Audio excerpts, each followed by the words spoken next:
Welcome to Reset to Healthier Relationships, Sunday night at 9. I am your host, Coach Glenda, here with my course manager and co-host, Mr. Rufus Carpenter. This is a sacred space, a time we set aside to pour into ourselves, to reflect, and to grow together as women navigating love, marriage, and relationships. Tonight we are focusing on something many of us overlook overlook but deeply need. What boundaries or practices can we put in place to ensure your energy is honored in future relationships? So often we find ourselves carrying the emotional, mental, and even spiritual weight of others while leaving little space for our own needs. But your energy, your peace, your present, your spirit is precious. It is the well that sustains you. And when that well runs dry, we begin to feel like it is labor instead of joy. This conversation isn't about building walls, it's about building doors and pathways to allow others to love us without draining us. Tonight, we will share, reflect, and explore together how to protect our energy while still being open to love, connection, and partnership. I invite you to lean in, listen deeply, and participate fully because when you speak, your truth, we empower not just ourselves, but every woman sitting in this circle with us. Now, I'm going to allow Mr. Carpenter to tell you a little bit about his background and introduce himself.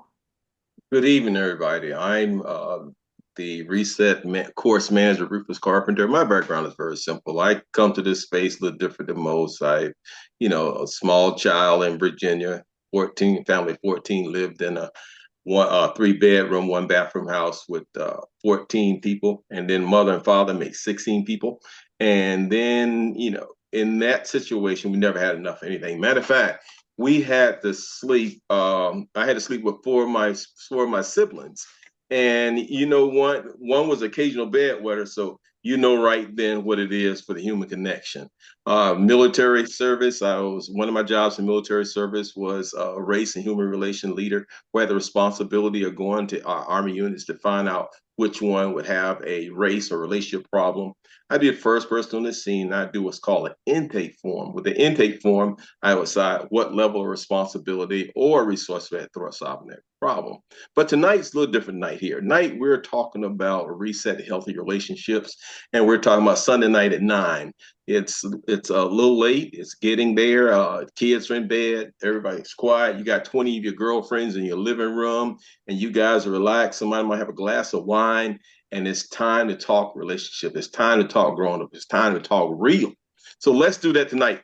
We've got a barn burner. Matter of fact, this is a continuation from last week. And last week, we had a lot of heavy discussions, a lot of questions. Two questions came up.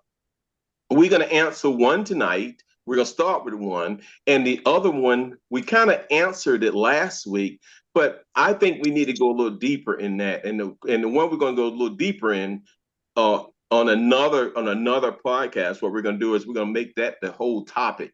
And that was Johnny's question: what is codependency? And we're going to do a whole Sunday night at 9 on that. Not tonight, but in a future episode, we can do that on that. So we're going to give that question some more, because that was a strong question that Johnny asked, and we talked about it in length. The next question was Sharon's question. Sharon's question was, and I hope I get it right: how do you deal with a person that doesn't respect themselves, but they want you to show them the respect, utmost respect, like they're some kind of judge or something? And that was just with her words. And we talked about it a little bit last week, and some of us thought we had solved that question, and she gave her an answer. She said, nope, that wasn't the answer. So tonight, we're going to start with that question tonight. The question tonight is Sharon's question: how do you deal with a person that don't respect themselves, but they want you to show the utmost respect for them, as if they're some type of judge or something? And so let's start with that. Who will be the first one to jump out there and give their comments on that? Because I know me and Glenda, when we weigh in, we're just gonna have a good time with it. So, who wants to be the first to go in and lay in and talk about that? How would you deal with that person? I know last week we said cut them off, stop, drop, and Sharon said that wasn't it. It wasn't like you're on fire, stop, drop, and roll. It wasn't that type of answer. All right, who wants to be first? Okay. I'll start us off. Okay. I'll start us off, and this is gonna be a little different than what most people think. That was a very interesting question, and it was rooted in our conversation. In our initial topic was, what boundaries or practices can you put in place to ensure your energy is honored in future relationships? And that was a future relationship, but it was a current relationship that could have a future, but a lot of us saying no, it shouldn't have had a future, should drop them off. But so something Sharon was dealing with. So we look at it this way. When a person don't respect themselves, how can they ask you to do something they don't do? If they don't respect themselves, how am I going to respect them? Think about it. They want you to put in something they're not even putting in. They're not even putting into their own respect, putting into their own self. So they want you to hang around and treat them like themselves, some kind of judge or something. And it starts with them. It starts with self-care, self-love. You know, it's not, in my way of thinking, it's not how you treat them, it's how you help them from that point on. And you may not be their answer. Their answer might have to be a therapist, it might be some third party, or it might be somebody they trust and depend on that can actually sit them down and say, look, Joker, you don't even respect your own self. You around here like willy foo foo, and you want me to treat you like you the president of the United States or the king of England or something. So that's the way I look at it. So the answer is you can't. You can't pour into them. You can't respect them. You know, you respect them as a human being and all that, but as a relationship, you have to say, wait a minute, hold up. This is a little too much weight for me to carry. All right. Who wants to be next with that? Well, first, anybody agree with me? Am I on the right track or wrong track? Let's go there first. What are the comments? Put in the chat. In the chat, if you think I'm on the right track with the answer I gave, put in the chat yes. If you think I'm on the wrong track with the answer I gave, put no. And then based on whether we got yes or no's, we'll see. If we got yes, we'll pursue this type of answer. If we got no, we'll turn this around and go to something else. Okay. So far we have one yes. Well, can I say something? Please. Absolutely. I mean, that's what this is all about tonight. Let's talk. If a person doesn't respect themselves, but they want you to respect them, that's going to be a difficult relationship. You're not going to be really able to reach them where they need to be reached without counseling, because it may be something in their life or somebody that they've been around in the past that has made them feel that way. That it's almost like they have the God complex. Yes, that's it. That's it. Because think about it. If you don't respect yourself, you want me to put you on a pedestal and invest more in you? Do you want willing to invest in yourself? It ain't happening. And not in my book. Now, I may look at you as somebody that needs some counseling and support. You know, I might figure out how can I relate this to you better, not how can I have a relationship with you differently, or not how I'm going to further our relationship. Because right there, our relationship is at an impasse. Because we're not equally yoked here. We're not on the same frequency. There's a big divide or gap or bridge or a blind spot that we have to address. And my position in that relationship, if I understand what's happening, my position is that, hey, look, guy, here's my conversation back. I can't pour into you the way that you want me to, knowing you don't even respect your own self. You may put you on this high pedestal and look at you differently and give you all this respect and all of this and go against my own boundaries. And you're not even doing it's not even starting with you. You're not even facilitating your own. So right there, that would be my stop right there. That'll be my stop. I'll put the kickstand down right there and say, guy, if I can't help you gotta get some help. All right. Who else gonna weigh in on this one? Well, and also, if you have been around this person for some time and it took a moment for you to notice that there was an issue, because some people mask it quite well. Correct.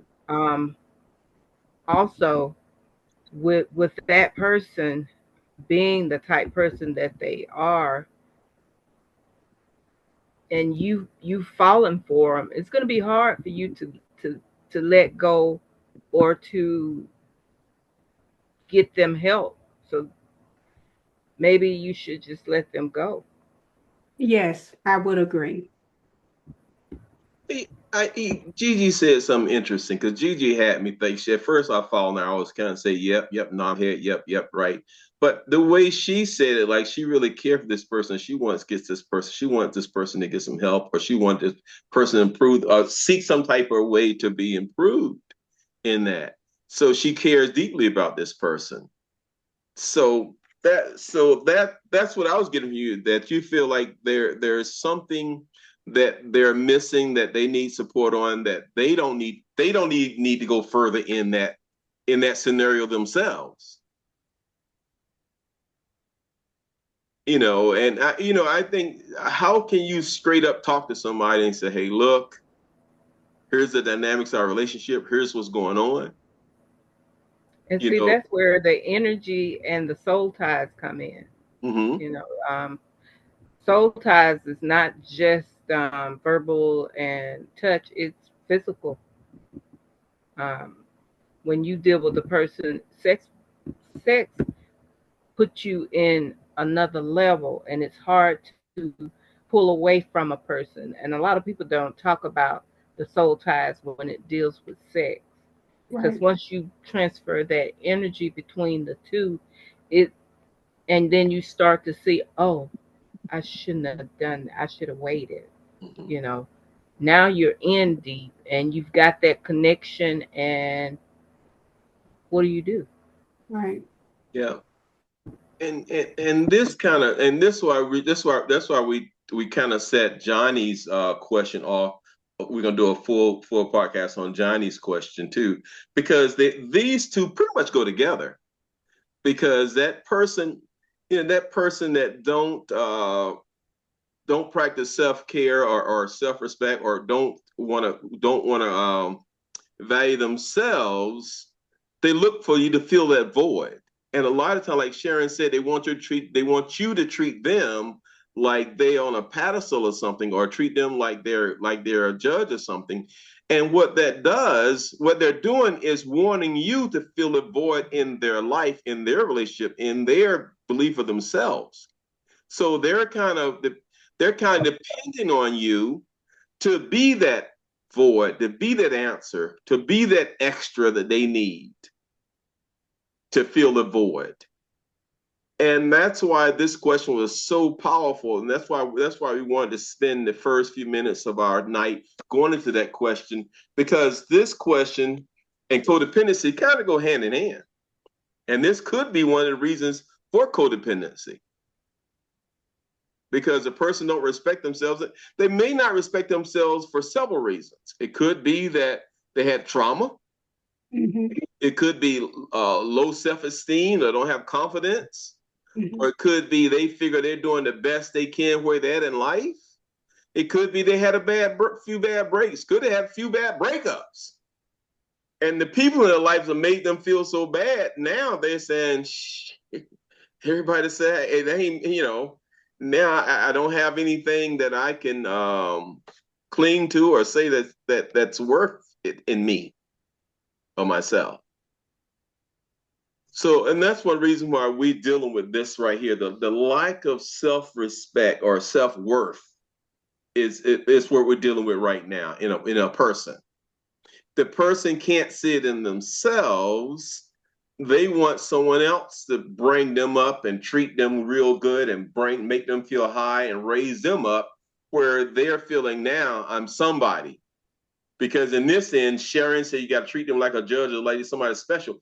This person wanted Sharon to raise them up, to make them feel special, make them feel cherished, make them feel loved, make them feel wanted.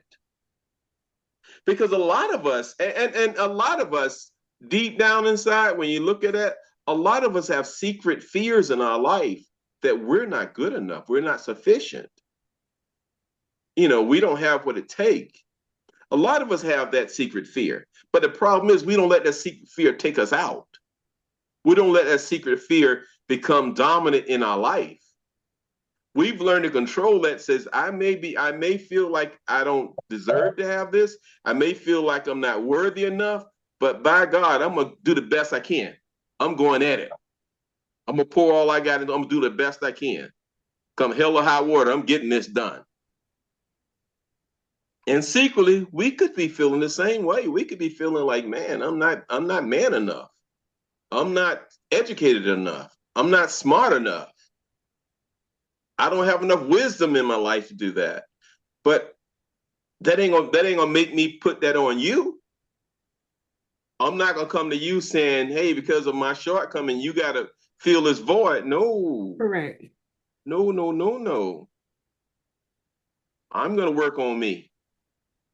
And that's what most of us do, because a lot of us, if you stop for a minute and ask yourself some of your fears you have, some of the secret fears, they're there. I have them. But I don't let that control me.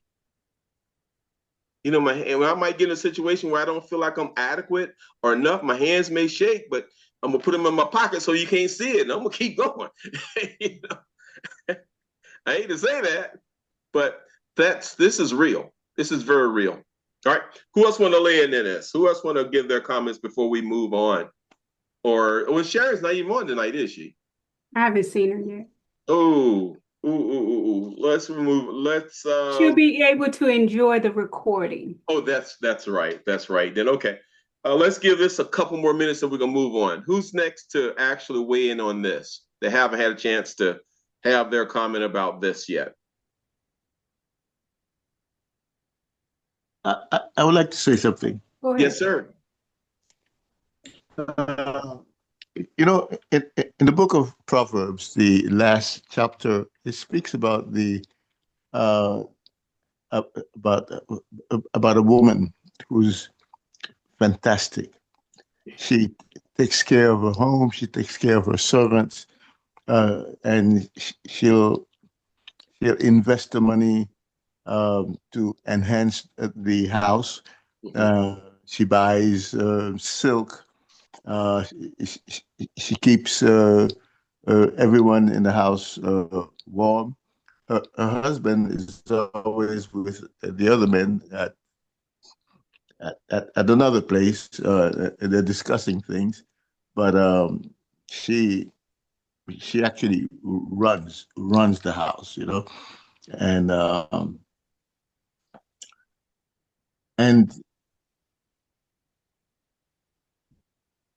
all I'm hearing is that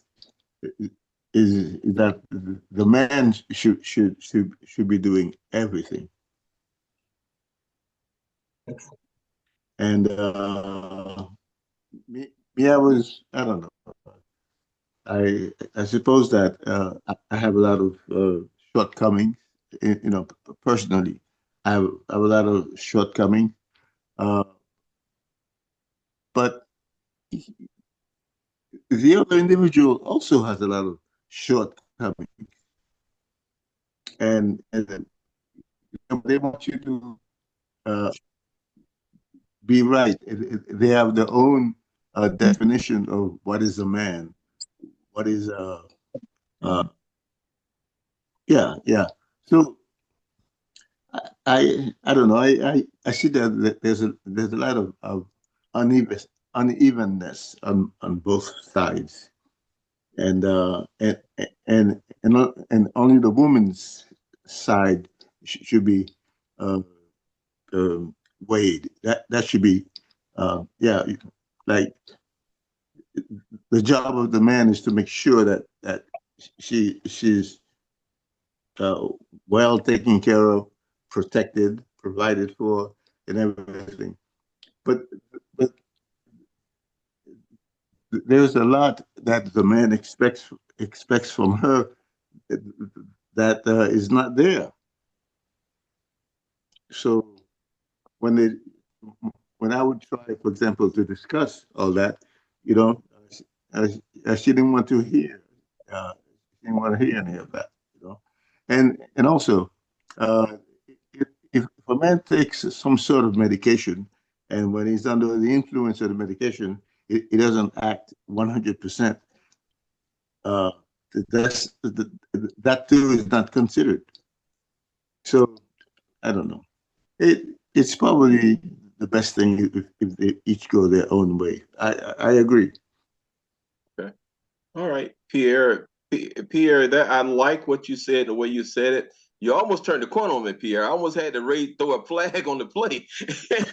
I almost had to throw them flags out there, time out, because you started out talking about how the Bible give the duties of the woman, how the woman get up early and take care of the food, go out and sell stuff that she's made with her hand, and come back take care of the house.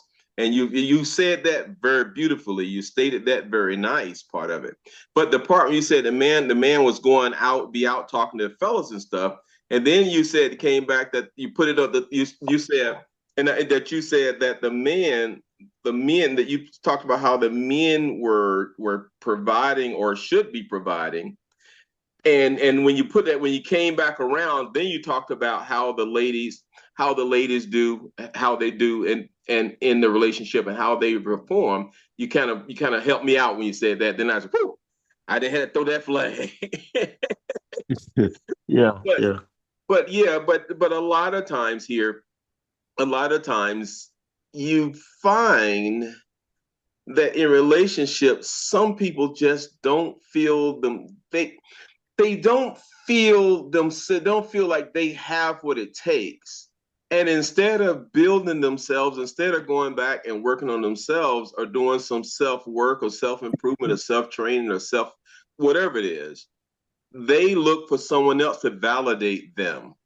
They look for that validation in somebody else. They look for somebody else to bring them along or pull them up or do for them in such a way that they don't have time or they don't have time or want to look at their own shortcomings. In relationships, we talked, I think last week, Mr. Kingdom said the 100 or the 50-50 on both sides of the equation, what you're supposed to be giving in a Right, relationship. We talked about right, that. right. And that's the way we set up, that's the way it should be. But there may be times where your partner or the other person you're dealing with may not have the capacity. And I understand we're talking about drugs and all that, Pierre, how you're taking Yeah. prescribed medicines and you don't have that. Those things happen, and that's when you got to give and take. That's when you've got to become stronger and help them, bring them along. But I'm saying bring them along, not leave them there, or not being not being their sole source. They have to do something themselves too. They got to work on themselves too. They have to realize that they have an obligation to themselves as well as to me. Yes, yes. Were you gonna say something, Johnny? Because I see you lit up. Okay. All right. Anyone else want to weigh in that? Because if nobody else will weigh in, we're gonna move on to the next part. Anybody else want to weigh in before we move? Or Linda, you got any comments on this? Or anybody got any comments on this before we move to the next part? The only thing I wanted to say to Pierre is that in relationships, you both have a part to play. And if one person doesn't take their part serious, you need to rethink the relationship in spite of your feelings. Because if for instance, like you said, if you're on prescription drugs and, it makes you feel woozy, nauseous, or, sleepy, you know, if you're with your mate or your partner or whatever the case may be, they're supposed to respect that because maybe if they want to do something and you don't because you've already taken your medication, okay, hey, not this time, maybe tomorrow, maybe we can do it a little bit earlier before I take my medication. But if y'all are not on the same page, you may need to rethink that relationship because that's a red flag right out the gate. This person doesn't even respect my affliction or my illness, or the fact that I have to take medication, or how this medication makes me feel, or how my body reacts to it. Those are, at this day and age, at our age right now, whatever your age is, it could be over 40, 50, and you're probably somewhere between 40 and 60. Am I correct? Yes or no? Okay, for the sake of the group, yes. Okay, all right. So at this day and age, you have to think about it. Do I want to tolerate this behavior for another 50, another 5, 10 years? Is it going to really get better? Or do you want to say, you know what? Maybe this is not the person that I really need to be with because they're not honoring my boundaries. They're not respecting what's going on with me. Maybe I need to find somebody that is more on my level, or that can be more understanding and kind and accept what's going on with me. Because that one-sidedness in a relationship, the relationship will not work. It will only get worse down the road. So I'm Right. not telling you to let them go, but I'm asking you or suggesting that you rethink in No, spite of your feelings. and I am agreeing with you. Yes, okay. Yes, I am agreeing with you.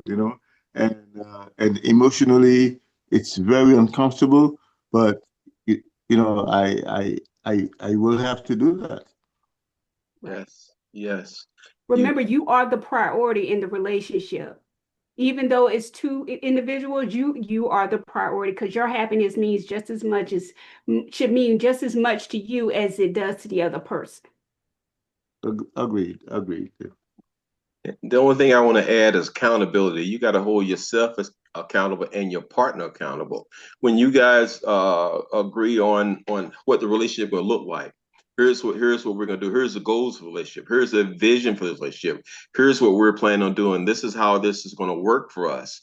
And you both agree on it. You got to hold each other accountable. First, hold yourself accountable, then hold your partner accountable. And don't let it slip. And here's a key thing about relationships. When you have to say no without fear. If it has to Yes. be no, recognize that no is not a rejection. Sometimes it's self-respect. Mhm. Because if you're going to do something to me that I don't like, and you ask me, can I do this, Rufus?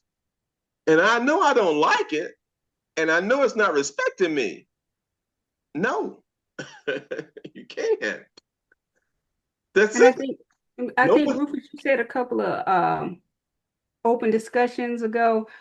No is a complete sentence. that's it all by itself. All right, Glenda, you want to go into illustrate examples, please? Sure, we have energy drain versus energy respect. Imagine a partner constantly calling late at night when you're exhausted. Honoring your energy means expressing, I need rest at this time. Let's connect earlier in the day. Now, I have been through that. That 15-year relationship, oh my goodness. I think the only time his phone worked was between 9 and 10 is around my bedtime. I'm like, you had all day. Why? And it got to the point where I had to stop answering the call and send them straight to voicemail or turn my phone off because I was like, what do you want 9, 10 o'clock at night? I can tell you. I think somebody said it. I think someone else on the line said it better than me. You need a woman. Oh Lord, don't put Gigi in this. Oh, and you're right, because think about it. If a person can't respect you that way, and you guys supposed to be partners, supposed to be taking care of each other and looking out for each other Right. and caring for each other, that's not care. That's not looking out. So you're right with that one. That's pretty self-explanatory. Anybody else wants to share their comments on this one? Yeah, I do. Okay, go ahead, John. Well, it's like this. If I don't have a common goal, you gotta have that first. Like y'all talked about the map in the beginning, right? If you haven't mapped out anything, just taking it day by day, and people might see things differently, you know? But if you had a map and you're working on a common goal, then both people would be able to see what's going on. Awesome. I think we had an open discussion about mapping out in our relationships. I think a few weeks ago, if I'm Yeah, not. that's what he was saying. He was saying when the map and the compass, he was saying that, or going by the seat of your pants. That's what he's winging it. That's what he was Right. bringing that out. And Right. I'm glad to hear those things because we have set this year up to be a certain way that by December this year, if you be a part of Sunday Night at 9, you will have gained so much about relationship understanding, relationship exercise. You'll have so much that you will gain because this form right here, it may seem like that we're doing a lot of discussion and having fun, but this having fun, we're covering a lot of ground. We're covering a lot of ground. We're planting seeds in good ground. Okay. Number 2, Glenda. All right, boundaries around growth. You're working on a career change, but your partner demands all of your free time. Honoring your energy means sharing. My growth matter. I'll give us time, but I need space for this transition too.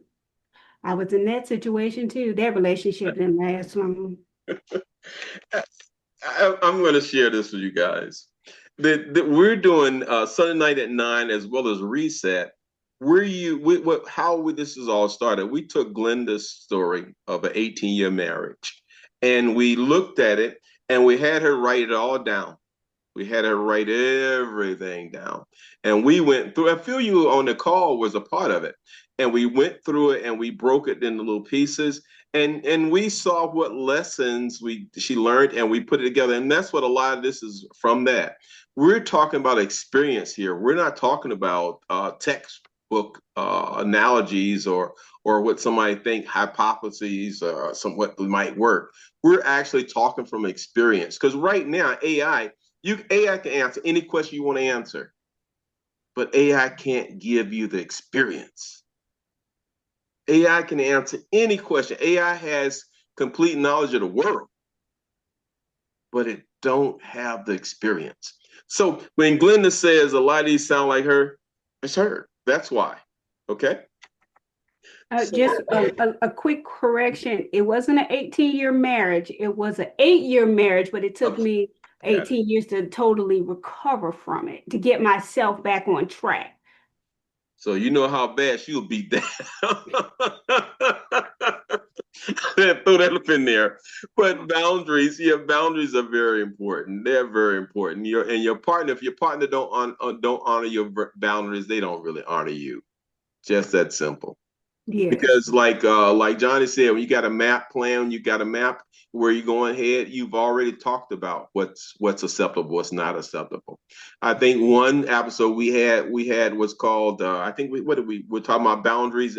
We had hard stops and non-negotiables. Correct. So we've covered that. So we pretty much know that one. All right. All right. Any more comments on this one before we move to the next one? Give me half a second. Oh. 9 years of marriage and it took me 20 years to recover. Okay, it's about the same thing. Yeah. And see, the reason why Sunday Night at 9 is so important because the lessons that you guys had and the lessons that you guys went through now, we can shorten it for somebody else. We can shorten the next person get involved in a marriage or get involved in a situation or a partnership or a long engagement with somebody. They know now, they can spot it. They can spot the dumb stuff. Or I'm going to say this like one lady told me, Rufus, don't even bring it over here. I can see the BS 100 miles away. And so because of Sunday Night at 9, we got it where it ain't going to take nobody 20 years or 18 years or 10 years or 5 years to recover. You're gonna do a lot quicker now, a lot quicker. All right, number three. Oh, three. This is a good one. This is a good one. This one's for Mr. Kingdom. Go ahead. Go Emotional for it. reciprocity. I apologize. Yep.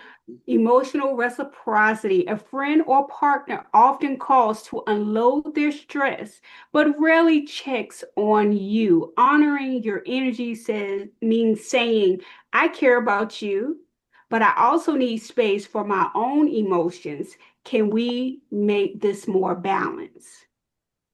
Okay, that was a lot said there, and it might be a little confusing the way it was said. But the short version, the cliff note of this is that the person only come to you when they got issues and stressed out, and they feel stressed out and lost it. They want you to feel stressed out and lose it with them, and Oh, they're in your no. ear saying, "God, do you believe what happened? Oh." And you're saying, I don't want to hear that. In your mind, you say you don't want to hear it, but a lot of times you listen.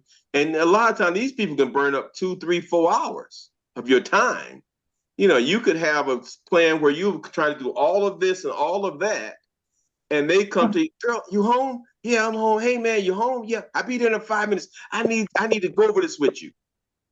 And you would have burnt 3, 4 hours. You looking at what you got to do, and they just took your time. And you want to be respectful to your friend. You want to give them because you feel they're in a bad way, so you want to invest the time to get them where they need to be.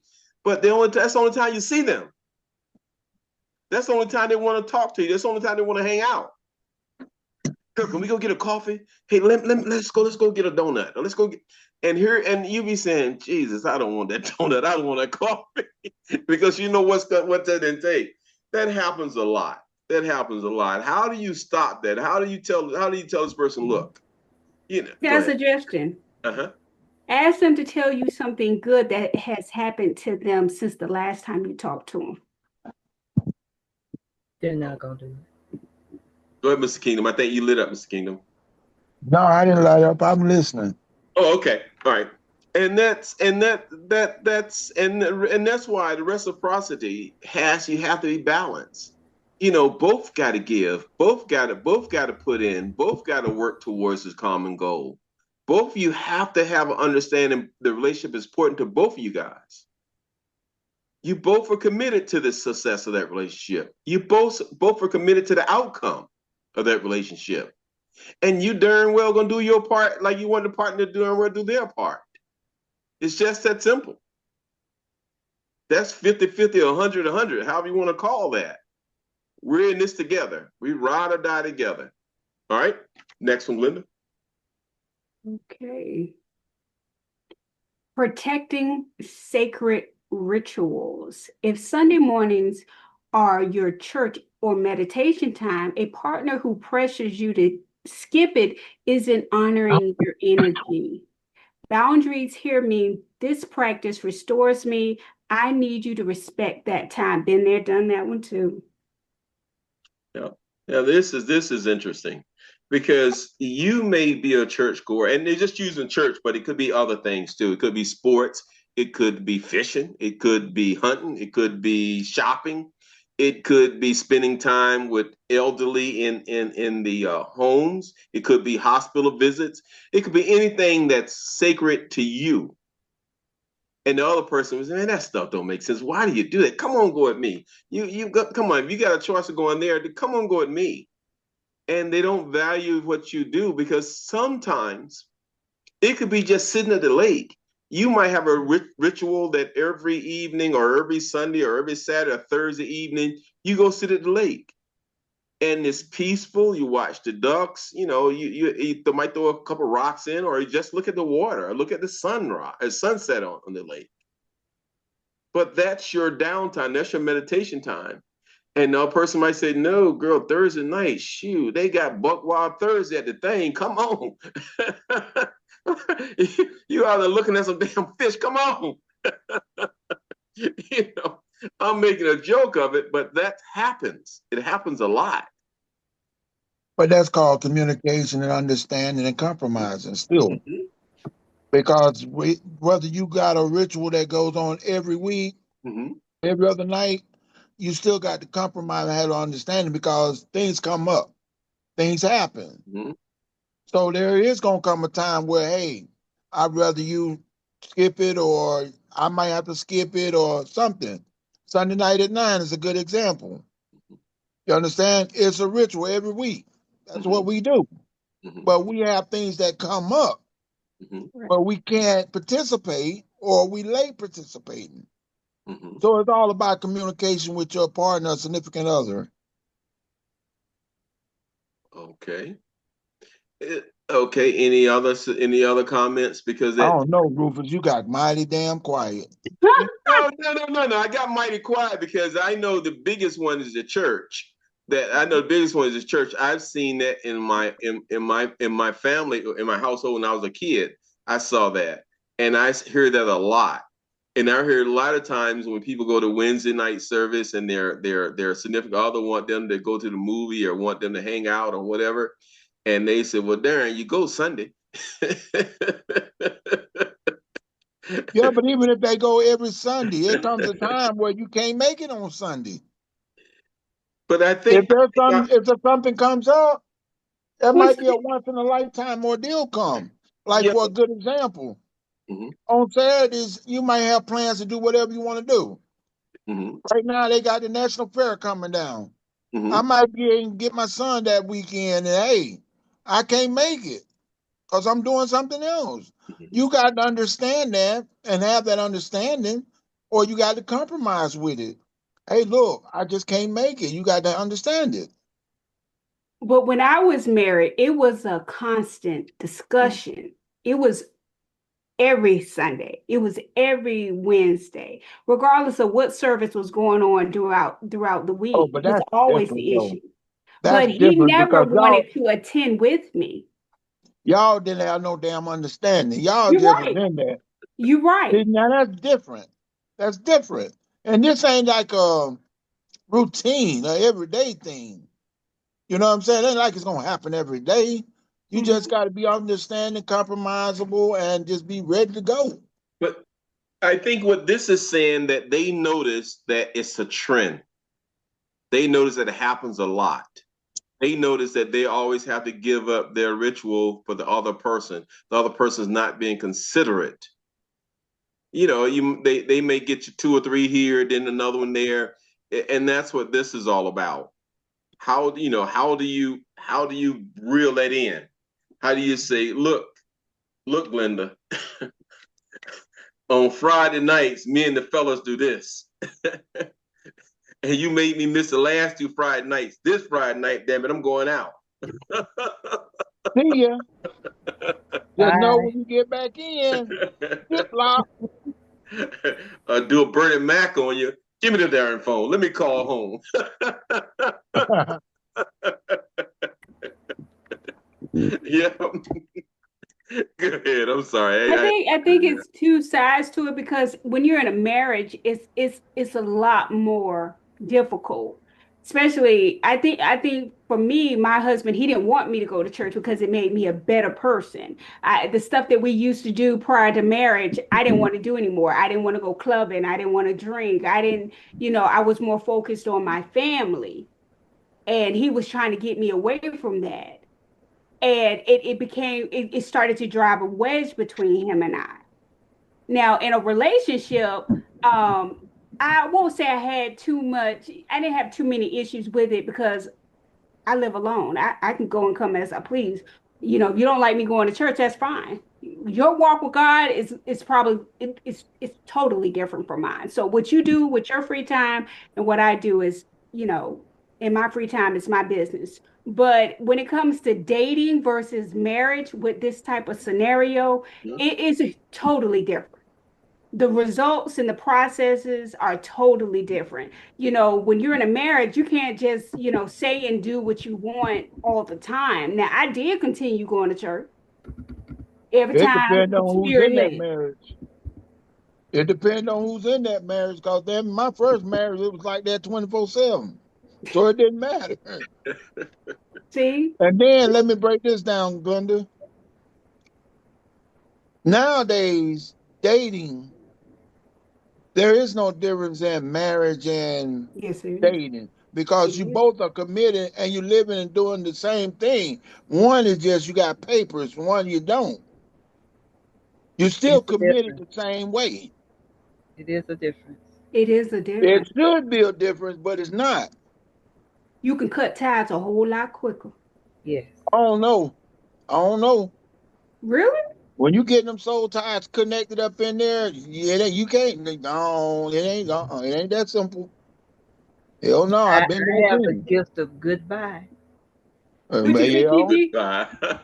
But Glenda said something. I won't say nothing. Then Mr. King came on. I wasn't going to say anything, but I got to say this because Glenda said it's different when married and being single, or married and booed up. One married is legal, got legal married, all one just booed up. And it said going to church. And I'm sure this happens a lot. Matter of fact, I saw a movie a couple nights ago about this biker.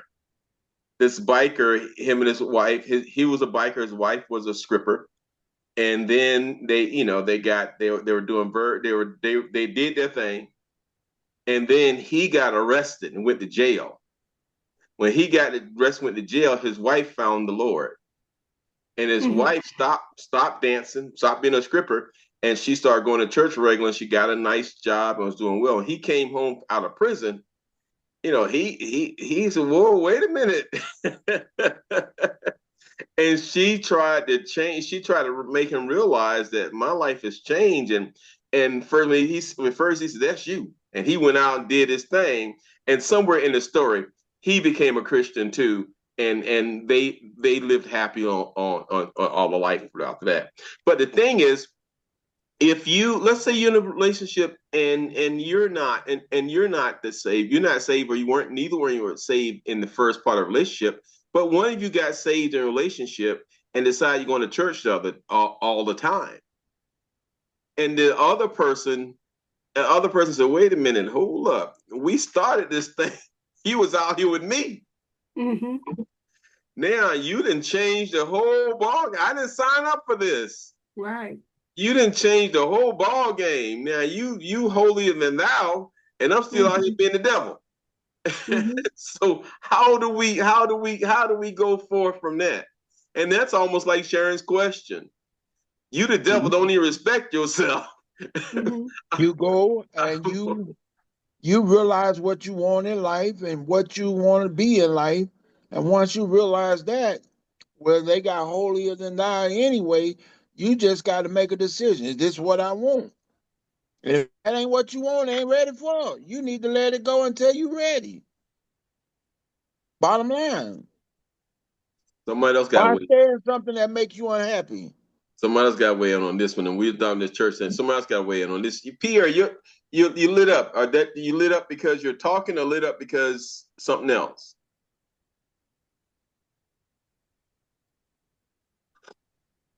I don't know why he's lit up, but okay. But It's not lit up on my end.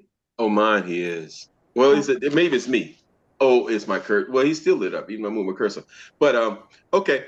Somebody else got to weigh in on this, because this happens a lot.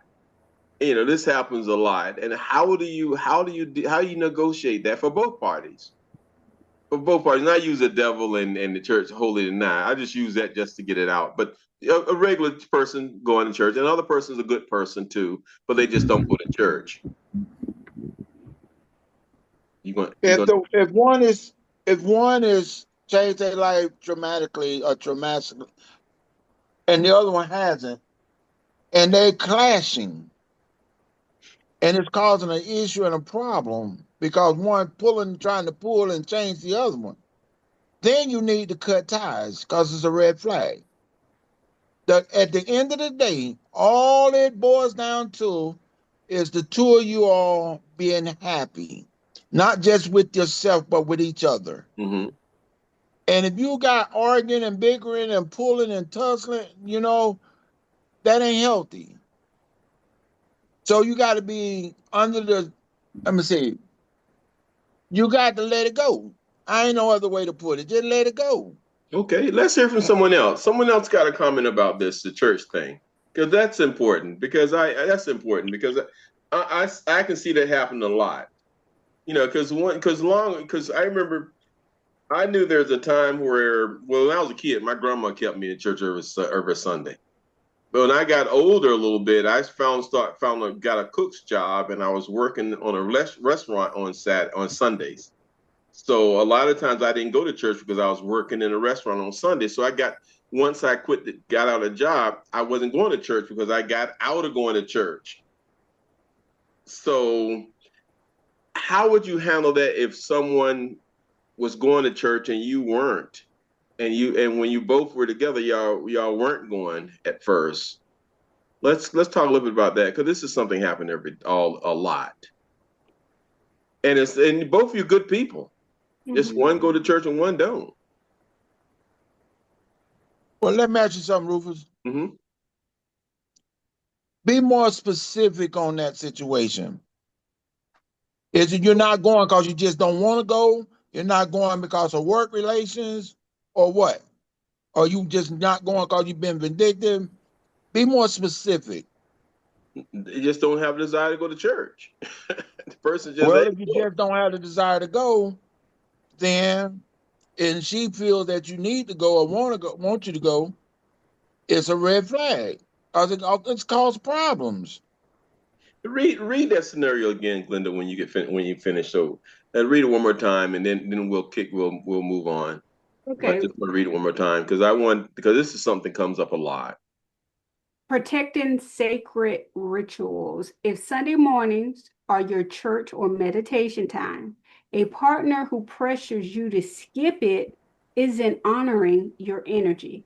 Boundaries here mean this practice restores me.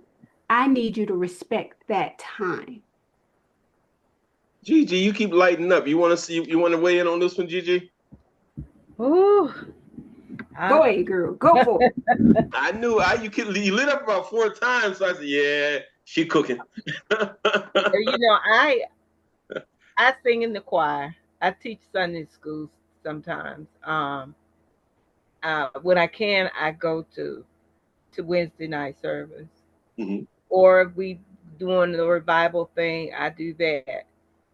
I could be in church 7 days a week. Mm-hmm. But that's just me. Mm-hmm. Whether he goes or he doesn't go, that's his problem. That's not my problem, because he has to have his own relationship with God. Exactly. So I'm not going to let that person hinder me, because I will tell them straight up, hey, you do what you do, I'm going to do what I do. But then 9 times out of 10, I tend not to deal with a person that don't go to church, because our relationship would not work, because that's somewhere I'm going. Because when I was going through my situation with my marriage and my marriage ending, that's all I have, the people in the church. Matter of fact, that's who took care of me, because he didn't take care of me. So church is important to me. And I don't knock anybody's, whoever you pray to, Allah or whoever, Islam, Muslim, or whatever. I was Baptist, Church of God in Christ. That's what I did, and if that becomes a problem, then it's time for us to kind of part ways. Okay. Because I'm not going to stop. And see that conviction. That's what I was looking for. That conviction. That this is me, and this is me and the Lord. This is it. We're not gonna compromise. Period. Rufus, can I compare that with something? Go ahead. I'm listening. Let me ask you a question. Yes, sir. You see how females dress now with cleavage all out, the Daisy Dukes, going to boots in the ground, and right? You see how they dress, right? Uh-huh. As my mom and grandma and all say, dress like a stripper, right? Mm-hmm. No, nothing for the imagination. Mm-hmm. You meet this lady, she's all nice mentally and physically and just nice. Mm-hmm. You marry her now. Mm-hmm. You understand? Mm-hmm. Now, once you married, now you want that nun. You don't want her to dress like that no more. Is it right for you to try to change her? Well, okay. Because first you start off, you just give me the scenario about her, but you fell for this person. and she's out there dressed like a stripper. Now you married, you want to change Yeah, her. because that's what attracted you to Right, her. right. But That now that happens a you lot married too. to her, is it right for you to try to change her? Yes. Somebody else answer this question. I don't want to answer that one. Someone else answer that one. No, no, I'm gonna tell you why I asked that like that. Uh-huh. It goes to the original question about the church. Correct. That's why I said somebody else answer it. That's why I'm gonna let somebody else weigh in, because I've always waited. I waited. Someone else, who else want to answer that? Someone from the audience, answer that for us, or give us your thoughts about that. Okay, I can answer that. How y'all? Oh, Sharon, you finally back. How long you I've been been here, up here all Sharon? the whole time. Okay, so you heard your question being answered. No, I got on it about 15 minutes late. Okay, all right, go With ahead. my phone, something happened to my phone. I want to answer that. Now, okay, now I feel like this. If the person don't attend church, it's okay because it depends on their belief, because it may be a reason why they don't go, or whatever. But now, as far as, like he said, Mr. Keenan was just saying, how women dress now with the Daisy Dukes and all that stuff. Now, okay, if a person is dressing like that, but they wearing that stuff, kind of stuff in church now, if you really take a look at people, not that you should be there looking at people, but they do. And I don't agree with that. But the same scenario you just asked about, Rufus, as far as the man trying to tell the woman that he don't want her dressing like that, I was in a situation like that. Somebody told me that I was showing too much cleavage in a V-neck T-shirt, that normal kind of T-shirts that people buy. And I was like, well, what am I supposed to do? I mean, I'm just going to be straight up. I got a big chest. So I don't care if I wore a turtleneck. You're going to see that I got titties. You know what I'm saying? So the person was like, well, I don't want you dressing like that. And I was like, well, I'm sorry. This is the way I'm dressing. Is nothing wrong with it. That I seen anything wrong with it. So we end up like splitting up for a while, But I didn't have a problem with that because, I didn't need nobody to tell me how to dress. Well, I think kind of got off a little bit in my book. Okay. Because the question is, if you meet a person a certain way, whether it's going to church or the way they dress, when you meet them, get to know them, not marry them, is it appropriate for a person to want to change them now? No, When the that's way not. that you met them is the way that is the No. reason why you fell in love with them or got with them? No, because if you accepted them before you got married, or you accepted them when y'all was just dating, then you're gonna this the attitude, or what you're gonna see is what you're gonna get for the rest of our marriage. And the reason why I took so long to weigh in and really didn't want to weigh in on it, because times change, people change. Right, true. What I accepted at 20, I'm not going to accept at 70. I've even changed. I've evolved. So that's why I'm saying if you and that person, and that's why I didn't want to answer Mr. Kingdom, because if you and that person come together, you see her, she's dressed like a hoochie mama or whatever and everything, and man, baby, you got it going on. Let's do this thing. And you fall in love and y'all get married and stuff like that. And then when you get married and you working every day and you look at it, then you start taking her and you're going on with your job and all this kind of stuff. And you one day you wake up and say, wait, hold up, wait a minute. we have to conform a little bit. We gotta change a little bit. We gotta change somewhat. I can see that happening for real. I can see that as being a real situation. How do I would say it would be a new conversation. And that's the key. That is the key what you just said. That's the key what you just said. Because things do change. Time changes a lot. But what needs to be done is a sit down and a long conversation and get an understanding. But see, you need to be able to communicate and explain why that don't attract me anymore. Why that don't look good, because you might get a profession that don't allow that kind of dressing when y'all go out as a couple, to the function, the meetings and whatever. You need to sit down and explain it. Now, if that person is not willing to change at all, and it's not acceptable to you no more, now it's time for you to decide, okay, should I move on or should I just accept this and deal with it? Me personally, I move on. Well, if you're married, no, hold up, Mr. Kingdom. Oh, no, I don't give a flip if you're married or not. Hold up, Mr. Kingdom. Hold up, Mr. Kingdom. Hold up, Mr. Kingdom. Hold up, Mr. Kingdom. You're married now. I've married And now, sir. and And you you, still got to have look. yeah, At but the end of the day, at uh-huh. the end of the day, what matters? Happiness, peace of mind. If you constantly dressing like that, I don't care if you're married, it's going to cause a problem within your marriage. So you're going to end up breaking the hell up anyway. So what difference is it? You know, and the reason why I say that was Huh? no, Miss, can I say that because I've been divorced since '98. Okay. And I can understand. I see the tragedy that I'd had on my family. I had to see the tragedy I had on my ex-wife, and I see what happened to me.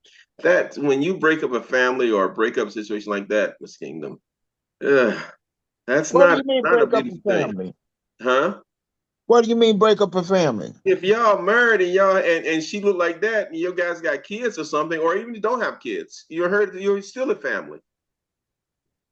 You broke What's when the you difference then? Hold up. Let me ask you this then. Mhm. Okay. What's the difference if you go out and cheat and you decide to break up? There's no difference. Well, same thing, right? There's no difference, right? And but this it's the tragedy of breaking up a family. You know, and Pierre brought up the Bible and said the story in Psalms.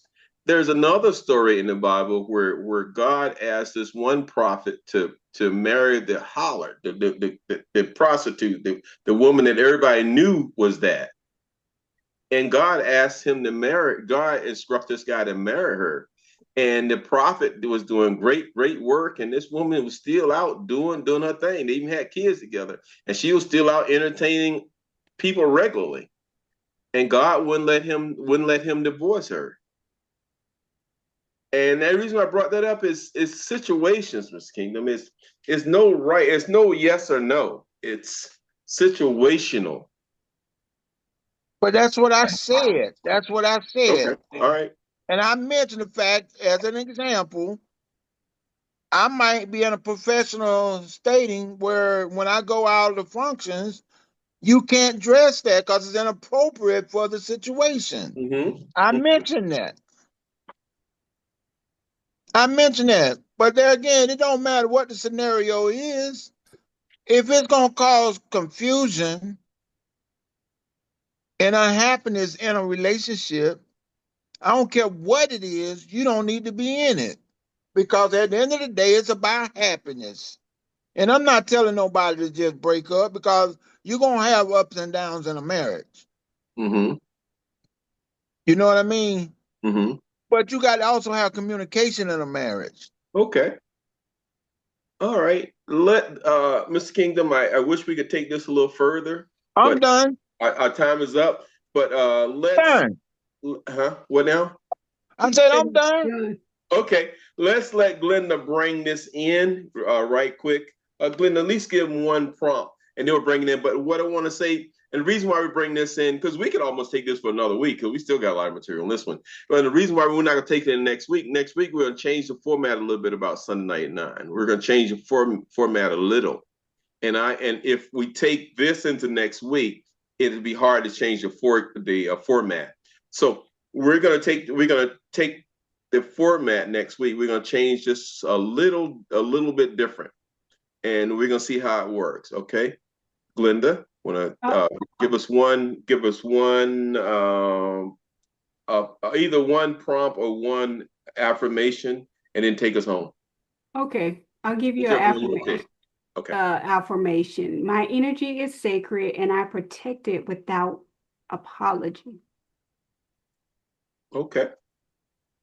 All right. Thank you, everyone, for joining us tonight. I want you to hold on to this truth. Honoring your energy is an act of love, not only for yourself, but also for the relationships you create. Boundaries are not a sign of weakness or distance, they are blueprints for healthy, thriving connections. When you honor your energy, you show others how to treat you. When you protect your peace, you create a space for love to flow without resentment. And when you stand firm on your worth, you attract people who respect, celebrate, and honor your worth. So as you step into this week, remember your energy is your most valuable resource. Guard it, nurture it, and let no one convince you that it is too much to ask for to be respected. Thank you for showing up for yourself tonight, and may every relationship you step into from this point on honor the radiant energy that only you can bring. Thank you so much, and good night. Thank you, everybody. You guys are awesome, man. I enjoyed the conversation both weeks. Thank you, everybody.